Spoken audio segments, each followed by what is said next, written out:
गरीब दर्जी बहू की घास की साड़ी और घर। देखो शालिनी, मैंने साड़ी की फॉल लगा दी है और मैंने सूट की अच्छे से तुरपाई भी कर दी है। तुम दोनों का बहुत बहुत शुक्रिया। तुम दोनों की वजह से मेरा दर्जी का काम कितनी जल्दी हो जाता है, वरना अकेले ये सब कर पाना मेरे लिए बहुत मुश्किल था। बातें बाद में कर लेना, ये लो जल्दी से नींबू पानी पी लो। बाजार में तो नींबू के भाव चांदी के भाव जितने चल रहे हैं, तो तुमने ये नींबू पानी कैसे बनाया? वो पड़ोस वाली काकी है ना, उनकी नौकरानी आज नहीं आई थी, तो मैंने उनके घर के थोड़े बहुत काम कर दिए थे, इसलिए उन्होंने पैसों के बदले मुझे ये नींबू दे दिए। ये भगवान भी कैसे कैसे दिन दिखाता है। हम गरीबों को गर्मी के मौसम में नींबू पानी पीने के लिए भी हमें कितनी मेहनत करनी पड़ती है। अदिति की बात सुन बाकी बहुएं उदास हो जाती हैं। शालिनी इन सभी बहू में से सबसे बड़ी बहू थी जो दर्जी का काम करती थी। वहीं बाकी घर संभालने के साथ साथ शालिनी के दर्जी के काम में मदद भी किया करती थी। इन पांचों के पति सड़कों पर झाड़ू और मजदूरी करने का काम करते थे, जिससे ये मुश्किल से 2 वक्त की रोटी ही खा पाते थे। अरे वाह शीला, तुमने तो अपने घर का हुलिया ही बदल दिया। कितना सुंदर लग रहा है तुम्हारा घर। वो तो अच्छा लगेगा ही ना, पूरे 1 लाख रुपए जो लगाए हैं घर के रेनोवेशन और पेंट में। वैसे मेरे ख्याल से तुम पांचों को भी अपनी ये बाबा आदम के जमाने की गुफा को रेनोवेट करवाना चाहिए। न जाने इतनी गर्मी में तुम लोग इस गुफा जैसे घर में कैसे रहते हो। खिड़की दरवाजे तो ऐसे हैं कि अगर किसी का हाथ लग गया तो वहीं टूटकर गिर जाएंगे। पांचों बहू की घर की बेइज्जती करके घमंड दिखाते हुए शीला अपने घर के अंदर चली जाती है। अपने घर की इतनी बेइज्जती होता देख पांचों बहुओं को ही काफी दुख होता है। अरे बाप रे बाप, ऐसा लग रहा है कि धरती लोक पर नहीं बल्कि सूर्य ग्रह पर पहुंच गया हूँ। कितनी गर्मी है। इतनी गर्मी में गुफा में सोओगे तो गर्मी नहीं तो क्या ठंड लगेगी? क्या गुफा? और नहीं तो क्या, ये गुफा क्या आप लोगों को घर दिखाई देती है? शादी को इतना समय हो गया है लेकिन हम एक ढंग के किराए के मकान में भी नहीं रह सके। कभी कभी तो लगता है इस गुफा जैसे घर को छोड़कर जंगलों में चले जाऊं और वहीं रहूं। याशिका की बातें सुन सभी लोगों को इस बात का एहसास तो होता है, लेकिन अपनी गरीबी और लाचारी देखते हुए वो कुछ नहीं कहते और ऐसी ही गरीबी में उनके दिन बीतने लगते हैं। अमृता, अगर तुम न होती तो इतनी गर्मी में हमें ये ठंडा पानी पीना भी नसीब नहीं होता। जमीन ठंडी रहती है ना, इसलिए मैंने पानी के मटके रखना शुरू कर दिया था ताकि कड़ी से कड़ी गर्मी में भी हमें ठंडा पानी मिल सके। कल रात थोड़ी बहुत चैन की नींद नसीब हुई थी। वैसे ये कपड़ा गीला कर ओढ़ कर सोने का आइडिया सच में कमाल का निकला। अब तो मैं रोज ऐसे ही सोऊंगी। पांचों बहुएं हमेशा अपने ऐसे छोटे मोटे जुगाड़ से गर्मी से थोड़ा बहुत बैक लिया करती थी। शालिनी देखो ना, मेरी साड़ी फिर से फट गई, इसे सिल दो। कितनी बार एक ही साड़ी को बार बार सिलकर पहनेंगे? जब से शादी हुई है तब से लेकर आज तक एक भी साड़ी नहीं पहनी है। वही 2-3 साड़ियों को सिल कर ही पहन रहे हैं। अदिति इतना बोल ही रही होती है कि तभी उन्हें बाहर से साड़ी वाले की आवाज आती है, जिसे सुन पांचों बहुएं जैसे ही बाहर आती हैं। अरे भाई साहब, ये नीली वाली साड़ी दिखाइए। अरे बहन जी, आप लोग वहाँ क्यों खड़ी हैं? देखिए मेरे पास एक से बढ़कर एक साड़ियाँ हैं, बनारसी, सूती, लखनवी, जरी वाली। बताइए कौन सी साड़ी दिखाऊं? अरे भाई साहब जी, आप किन से साड़ी लेने के लिए पूछ रहे हैं जो एक ही फटी हुई साड़ी को सिल कर पहनती हैं?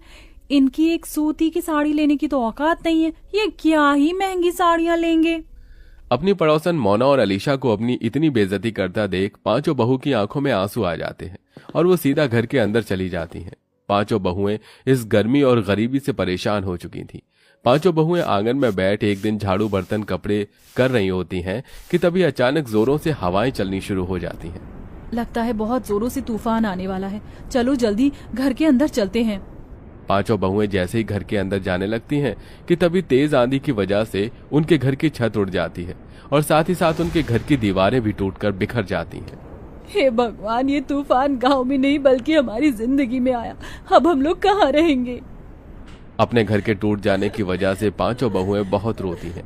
शाम होते ही इन सब के पति घर आते हैं और ये सब नजारा देख उन्हें भी काफी दुख होता है, जिसके बाद अब वो सभी सिर छुपाने के लिए जंगल की तरफ बढ़ते हैं और एक बड़े से पेड़ के नीचे बैठकर अपनी रात वहीं गुजार लेते हैं।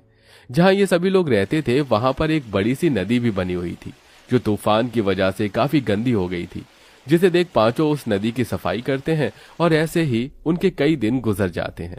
कभी कभी तो मन करता है इसी नदी के अंदर कूदकर जान दे दूं, कम से कम इन चीजों से छुटकारा तो मिलेगा। अमृता, ये तुम कैसी बातें कर रही हो? जिंदगी का तो नाम ही संघर्ष है, हम लोग ऐसे हार नहीं मान सकते। शालिनी की बात सुन नदी किनारे बैठी सभी बहुओं की आंखों में आंसू आते हैं। तभी उनके आंसू नदी के अंदर जा गिरते हैं। उनके आंसू जैसे ही नदी के अंदर जाते हैं तो नदी के अंदर एक सुनहरी रोशनी चमकती है और देखते ही देखते उनके सामने नदी की रानी बाहर आती है। कौन हो तुम? मेरा नाम नंदिनी है और मैं इस नदी की रानी हूँ। तुम पांचों ने मेरी नदी को साफ किया, यहाँ आसपास सफाई रखी और आज तुम लोग बैठकर ऐसे रो रहे हो। बताओ, तुम लोग क्यों रो रहे हो? उस रानी की बात सुन सारी बहुएं उसे सारी बात बताती हैं, जिसे सुन वो रानी पांचों बहू को अपने साथ नदी के अंदर ले जाती है। उस नदी के अंदर की जमीन, मछली, घर सब कुछ घास का बना हुआ था। ये सब देख पांचों बहुएं बहुत हैरान होती हैं। ये सब हकीकत है या कोई सपना? ये सपना नहीं, हकीकत है। ये घास जादुई घास है जिसकी मदद से तुम लोग कुछ भी बना सकते हो और वो चीज बिल्कुल असली चीज की तरह ही काम करेगी। तुम लोग चाहो तो यहाँ से ढेर सारी जादुई घास ले जा सकते हो। नदी की रानी, आपका बहुत बहुत। पांचों बहुएं उस जादुई नदी के अंदर से ढेर सारी जादुई घास लेकर आती हैं और सबसे पहले उन जादुई घास से अपना घर बनाने लगती हैं। क्या इस घास से हम लोगों का घर बन पाएगा? ये मामूली नहीं जादुई घास है। नदी की रानी ने कहा था कि इस घास से बनी हुई सभी चीज असली चीजों की तरह ही काम करती है। क्या पता ये घास का घर भी हमारा असली घर हो। पांचों बहुएं कुछ घंटे के अंदर एक बहुत बड़ा सा घास का घर तैयार कर देती हैं, जिसमें वो पांचों अलग अलग कमरे भी बनाती हैं। साथ ही साथ वो बाथरूम और रसोई घर भी बनाती हैं, जिसमें घास का चूल्हा, घास के बर्तन और कमरों में घास का पलंग, कुर्सी।